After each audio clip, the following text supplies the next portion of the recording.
Pagi, berjumpa lagi dengan saya, wong ganteng sak donya Sandro Jabrik. Ini dari Hongkong kan? Loh iya, saya di Hongkong. Gimana? Oh iya. Gimana Bang? Bang apa Mas? Apanya yang gimana? Apa kok? Iya kok gimana? Iya apanya yang gimana ya, sampean cerita loh. Itu kan teman saya. Ini terus? kan udah cerita sama Koko kan? Ya, ceritanya gimana? Ya sampean ulangi lagi loh ceritanya. Ah? Ceritanya sampean Gimana? ulangi lagi. Iya, saya kan interminit 2 bulan di Hongkong. Nggak tahu lah alasannya kenapa majikan gitu ya. Terus itu apa namanya, ya sudah saya pulang sini. Terus saya bisa proses lagi nggak kok? Sebenarnya kalau proses itu bisa. Sebenarnya proses. Tapi dokumen masih nggak di PT, dokumen di sponsor. Nah, di situ kendalanya. Sampean nggak bisa ambil. Kan sampean sudah pulang. Itu kan soalnya itu katanya masih ada sisa potongan 2 bulan lagi gitu. Terus ditahan.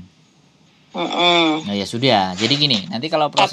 Tapi katanya gini, nggak apa-apalah kan 2 bulan, jadi ya istilahnya lah setengah saya 1 bulan, sponsor 1 bulan, jadi yang mesti saya bayar itu cuma 1 bulan gitu katanya kok. Jadi gini Mbak, saya tidak ada masalah dengan data. Paspor sampean bawa kan? Ada. Tinggal paspor kan, nanti KTP-nya dan semua data bisa. Dan biasanya kalau PT saya itu bisa nyari datanya sampean di PT mana, dan biasanya bisa nebus. Tapi biasanya kalau bisa nebus. Tapi ini bukan di PT kok, di sponsor, bukan. Kalau di PT katanya kemarin kan saya udah nelpon ke pihak PT katanya dokumen saya udah dikirimin ke sponsor kamu katanya gitu. Ya oke.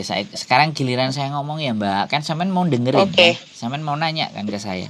Iya. Saya nanti jelasin, sampean tinggal logika aja, apa yang saya jelaskan itu masuk akal nggak menurut sampean, kan kayak gitu loh Mbak, baru kita diskusi.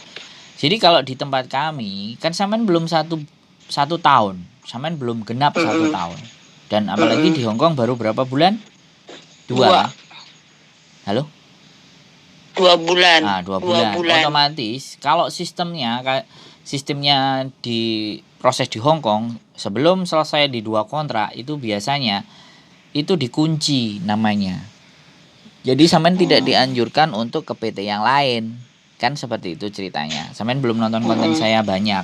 Nanti saya kasih tahu, nanti sampean sambil nonton konten saya biar sampean memahami tentang proses.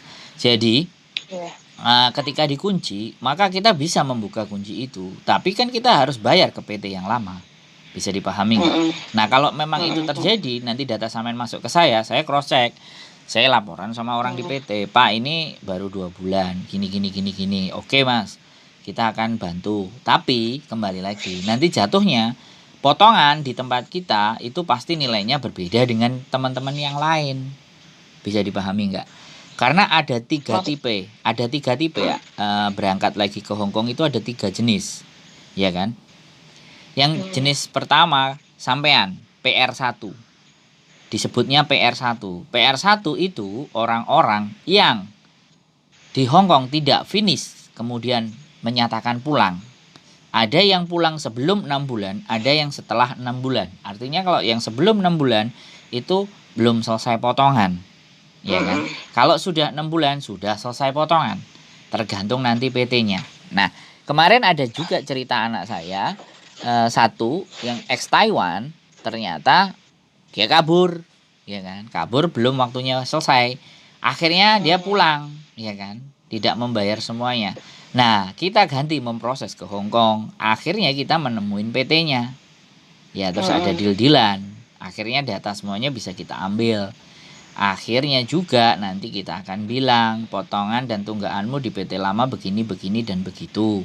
Nanti pasti akan dijelaskan, proses itu akan dijelaskan. Jadi kayak gitu. Yang pertama itu.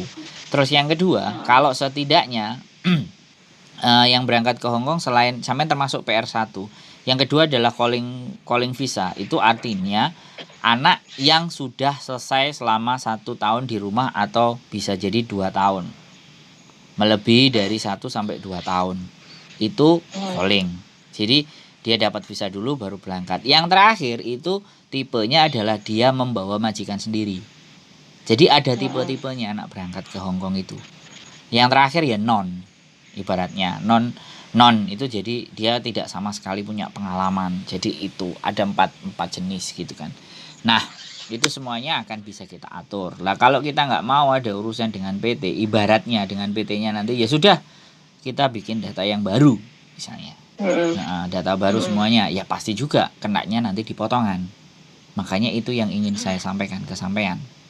Kan seperti itu Mbak. Jadi ceritanya tuh seperti itu. Makanya kadang-kadang kita juga harus menyampaikan ke sampean gitu loh. Hal-hal ini, hal-hal itu semuanya. Nah, untuk kira-kira ada yang ditanyakan lagi?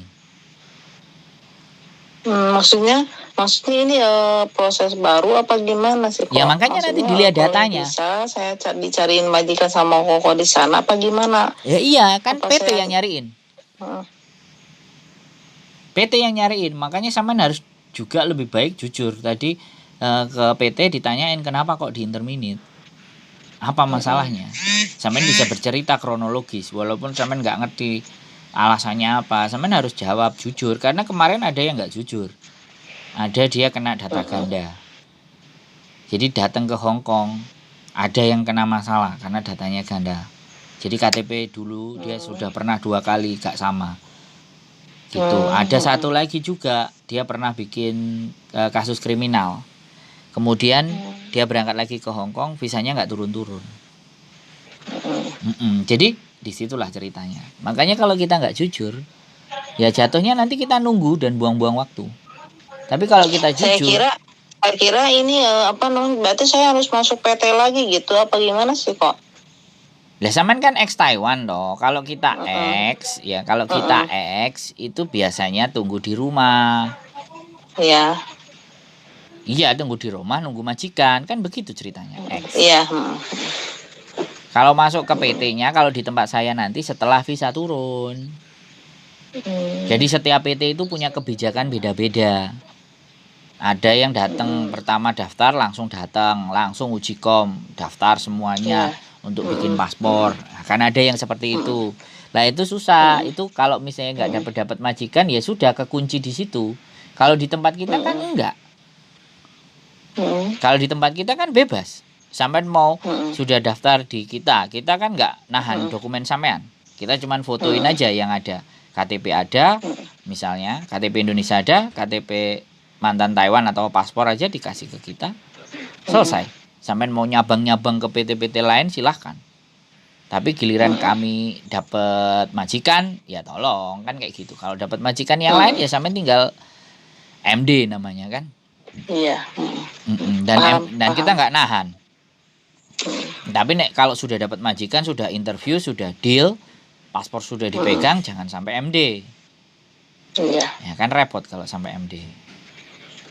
Kan begitu ceritanya. Iya. Simple. Di tempat kita paling enak. Cuman ya itu kalau saya ya ngerasa potongan memang kita beda sama yang lain. Yang lain mungkin ada yang nggak ada potongan, tapi di tempat kami menerapkan potongan. Gitu karena tapi teman saya itu yang telepon kok yang WA kok itu yang tadi kan yang itu kan satu PP sama saya itu kan kemarin itu terus dia emang lebih dulu terbang dari saya. Nah, terus dia kan calling visa. Dia calling visa kan. Tapi dia potongan cuma 2 bulan kok. Ya sekarang gini, kalau sampean ngiri sama dia ya kan, sampean boleh balik ke PT sampean. Jadi gini. Maksudnya kok katanya kalau calling visa emang potongannya segitu ya? Apa gimana sih kok? Kan sampean tadi saya tak jelasin, sampean itu PR1, Mbak. Karena sampean gagal 2 bulan. Nah, itu masalah gitu loh, Mbak. Gitu loh. Itu masalah. Kalau sampean mau menyamakan itu, ya sampean sendiri yang bikin PT, Mbak. Loh enggak apa-apa. Saya jelasin sebelum sampean masuk gitu. Enggak apa-apa. Batal enggak jadi pun enggak apa-apa karena saya memang tugasnya tidak merekrut. Tugasnya menjelaskan kan gitu. Menjelaskan prosedur. Toh pun saya enggak nyari sampean. PT-nya di mana kok? Bekasi. Oh, apa nama PT-nya? Ya sampean kalau kirim data ke kami baru kita kasih tahu, kalau enggak. Enggak, maksudnya kan dulu waktu ke Taiwan saya PT-nya juga di Bekasi gitu. Ya makanya sampean kirim data dulu baru saya kasih tahu. Bahkan nomor teleponnya nanti sampean saya kasih ke mereka, sampean nggak usah datang ke sana. Cukup ditelepon. Kalau misalkan gini ya. Misalkan gini ya, ini PT-nya di Bekasi ini gitu misalkan. Oh, ini bekas PT saya dulu waktu ke Taiwan, misalkan gitu ya, misalkan saya sih nggak tahu ya PT-nya PT apa. Cuman gini, saya nggak mau, soalnya saya bermasalah sama PT itu gitu ya, saya ada masalah gitu sama PT itu. Jadi seandainya Koko, seandainya dia sama Koko nih, data-data saya masuk gitu ke Koko, terus Koko ngasih saya nama PT ya, oh ini PT saya bekas dulu, saya mundur. Iya nggak apa-apa kan, saya nggak menahan, saya kan tinggal kirim by WA. Saya nggak fisik, bukan fisik yang dikirim ke kami, foto by WA, selesai. Enak kan? Okay. Nah, jadi mau mundur ya udah. Ternyata sama, ya mundur aja kan. Karena sekali lagi kan, ya semuanya bebas, sampean nentuin. Sampean bisa nentuin, sampean bebas. Wong di tempat saya aja ada ngasih data saya ke PT, habis itu Pak Sandro, saya nggak boleh sama suami. Oke, Pak Sandro, saya hamil lagi. Oke. Pak Sandro di cancel aja. Walaupun saya sudah ada majikan. Oke, selama belum diproses paspor ya sudah. Tapi kalau sudah sampai diproses sama paspornya, biaya. Karena ketika anak yang misalnya nih nggak punya paspor, kemudian diproses, ya kan, anak itu kan nanti nggak dicas sama biaya paspornya. Paspornya langsung dibawa ke PT kami. Saya baru sih kok paspornya baru kemarin. Saya ngomong, saya jelasin Mbak, saya jelasin, ya kan. Kalau sampean sudah punya ya jelas aman. Kalau sampean sudah punya pasti disuruh datang ke, atau sampean kirimin sama pos atau paket untuk diproses. Kan gitu tuh ceritanya. Kalau sudah dapat majikan. Intinya kalau proses di tempat kami ya begitu. Makanya boleh silahkan dibanding-bandingkan. Tapi tolong kalau sudah dapat majikan jangan membanding-bandingkan lagi. Nikmati yang ada. Kalau belum dapat majikan dibanding-bandingkan itu boleh.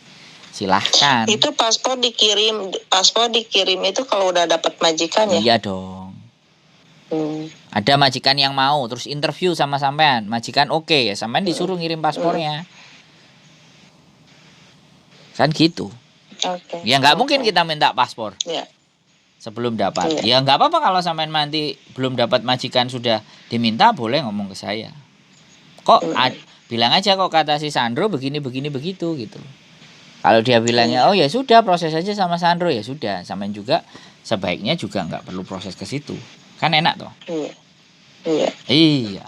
Gampang nggak sama kita. Dan saya tetap ada di YouTube. Cuman sampean aja baru dapat nomor dari temennya. Sampean belum nonton konten saya. Lah kalau teman sampean saya baru tadi sih teman saya kasih nomor ini. Ini katanya kamu hubungi aja Mbak nomor ini katanya. Oh iya. Iya saya bilang gitu. Tapi tadinya saya gini, Mbak tolong Mbak bilangin dulu sama agensinya. Baru nanti saya telepon saya mau hubungi gitu. Emang sebelumnya itu teman saya udah ngirimin nomor WA Koko ini kan. Tapi saya saya takutnya gini kan itu nggak tahu siapa saya gitu. Lebih baik Mbak tanyain dulu sama agensinya gimana, tanyain dulu, informasikan dulu tentang saya gimana kalau bisa misalkan. Oke, saya nanti hubungi, maksudnya chat dulu gitu kok. Nggak usah, yang paling penting adalah sampean tahu saya, itu jauh lebih penting. Iya. Kalau saya tahu sampean nggak penting itu, yang paling penting PT yang tahu sampean. Tapi kan sampean cerita sama saya pasti cerita sama mereka kan. Ini kasusnya ini. Kira-kira bagaimana? Kalau dia pasti akan maksudnya saya nggak ada masalah, maksudnya bukan di namanya di intermin itu bukan ada masalah kriminal apa gimana, nggak ada sih, nggak ada. Cuma ini nggak tahu lah, mungkin problem majikan aja, mungkin nggak cocok sama saya apa gimana gitu. Iya Mbak. Ada masalah. Gini loh, di surat terminate kontrak itu selalu ada reasonnya majikan, alasannya majikan menginterminate sampean itu ada. Sampean yang tanda tangan, sampean nggak ngerti, sampean pernah tanda tangan surat terminate kontrak nggak? Pernah ada di agensi waktu mau soalnya gini kok. Saya kan di interminate itu mendadak ya, pagi-pagi itu majikan langsung udah kamu katanya pulang katanya. Pulang, saya juga kaget kan. Pulang Indo katanya gitu. Terus langsung saya telepon, terus agensi saya telepon katanya kamu majikan katanya kamu pulang sekarang ini katanya gitu. Majikan nggak mau kamu misalnya gitu. Oh, kenapa sih? Saya bilang nggak tahu lah, nanti jelasinnya di kantor aja kan. Terus? Ya mendadak hari itu juga saya langsung keluar dari situ. Langsung itu juga, langsung saya nggak beli sama agensi itu, nggak dikasih kesempatan ngomong, nggak nanya kamu masalahnya apa enggak, cuma jadi sepihak lah gitu ya. Terus waktu di kantor itu udah agensi udah ngomong gini, kamu besok pulang gitu. Oh, kok besok? Saya bilang saya nggak sempat dulu nanya sama agensi, saya masih bisa cari majikan di sini nggak gitu ya, maksudnya saya nggak nanya dulu nggak, ya udah spontan gitu aja ya. Agensi ngomong kamu besok pulang Indo katanya. Ya udah saya nggak bisa ngomong apa-apa lagi gitu. Oke, Oke. Sekarang sudah, kita nggak perlu tuntut agen itu dan majikan itu. Sekarang yang saya tanyakan sampean, karena saya ketemunya sampean, kira-kira di 2 bulan tersebut ngomongnya bisa nggak, nyambung apa enggak? Ngomong gimana maksudnya? Sampean ngomong sama mereka bahasa nyambung nggak gitu loh? Ngomong nyambung. Bahasanya sama, bisa. Soalnya majikan bisa Inggris, bisa Mandarin gitu. Bisa ya, dia ngomong apa sampean bisa ngerti kan? Oke. Terus habis itu sampean ada libur nggak? Libur ada setiap minggu. Setiap minggu libur. Terus pulangnya pernah telat nggak? Wah, telat. Malah gini, majikan kamu sebelum jam 9 udah sampai di rumah, malah saya jam 8 udah di rumah. Oke. Bangun pagi dan segala sesuatunya aman. Aman. Kerja juga nggak ada, nggak pernah dikomplain. Kamu salah gini-gini, kamu kalau diajarin gini-gini nggak ada. Ada sih kalau gitu, saya cuman gimana ya? Itu masalahnya gini ya, kok waktu itu kan saya jaga kakek ya. Terus? Kakeknya itu tinggi besar gitu. Terus? Dalam kontrak kerja saya ini nggak mendetil gitu. Saya kan interview dulu ya. Kok saya justru itu yang saya kecewa itu gini kok ya. Waktu interview itu kamu jaga kakek katanya gitu. Terus saya tanya kakeknya masih sehat, kakeknya enggak katanya. Kakeknya masih sehat. Saya bilang iya, maksudnya sakit sih gitu. Masih bisa jalan, saya bilang gitu. Iya, dia masih bisa jalan di papah gitu. Pas udah nyampe ke sana, oh kok gini, saya bilang gitu. Katanya di kontrak kerja masih bisa jalan lah gitu di papah gitu. Udah nyampe sana dia udah nggak bisa apa-apa, jadi otomatis kan orangnya tinggi besar gitu ya, kok otomatis kan badan saya nggak seimbang gitu ya. Udah kok begini, saya bilang harus ngangkat apa gitu ya, gitu. Udah gitu kan masalahnya saya emang nggak ngomong sama majikan. Terus kan kakeknya itu rada gimana ya, kok ya rada genit gitu kan. Saya komplain sama terus saya komplain sama majikan nggak percaya, masa bapak saya seperti itu kan. Oh iya. Udah saya bilang ya di situ masalahnya. Saya kakek bapak kamu seperti ini gitu. Dia malah marah sama saya, masa katanya gitu, bapak saya nggak seperti itu gitu, kamu kan nggak ngelihat, saya bilang gitu kan. Gitu udah gitu ya udahlah, mungkin dia nggak percaya ya. Orang sehari-hari kan saya di situ kan ada perawat yang orang Hongkongnya juga. Siap, ya kok ya siap. Yang orang perawat gitu, ada perawat di situ tiap hari dari pagi sampai jam 7. Jadi bukan dari pagi lah, dari jam 10 sampai jam 7 malam pulang. Tapi otomatis lah di situ, walaupun ada perawat di situ ya, nggak ada sama sekali maksudnya bantu meringankan beban saya gitu ya, kok. Saya kerja sendiri, apa-apa sendiri. Dia cuma nulis-nulis gitu-gitu, ngukur tensi ya, cuma gitu aja gitu ya, bantu-bantu. Kalau mandi memang bantu-bantu berdua, soalnya kan berat ya kakeknya gitu, nggak mampu saya sendiri gitu.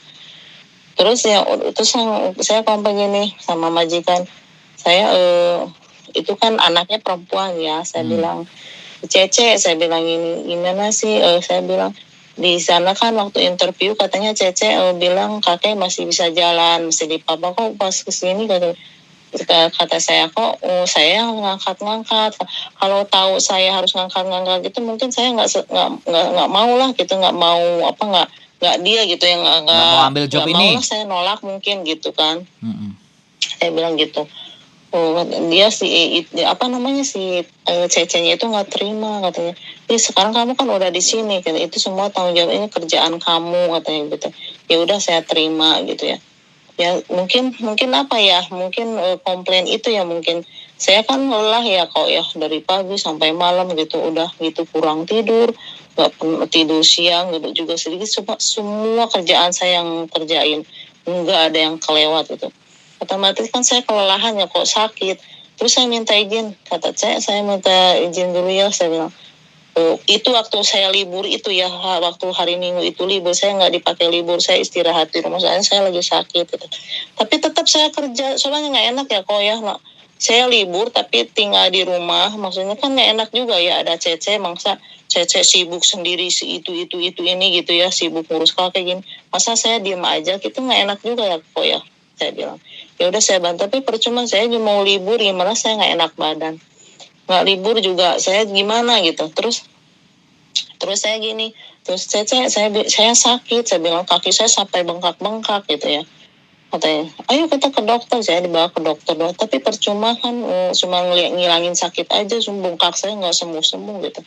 Terus saya pernah ngomong gini sama Cece itu ya, saya udah nggak sanggup kerja, saya gitu kan. Kenapa? Kan dia nggak izinin saya pulang, maksudnya ganti gitu. Saya nggak sanggup, saya udah nggak kuat, saya bilang gitu, udah saya kurang tidur, kaki saya sampai bengkak-bengkak ini, saya bilang.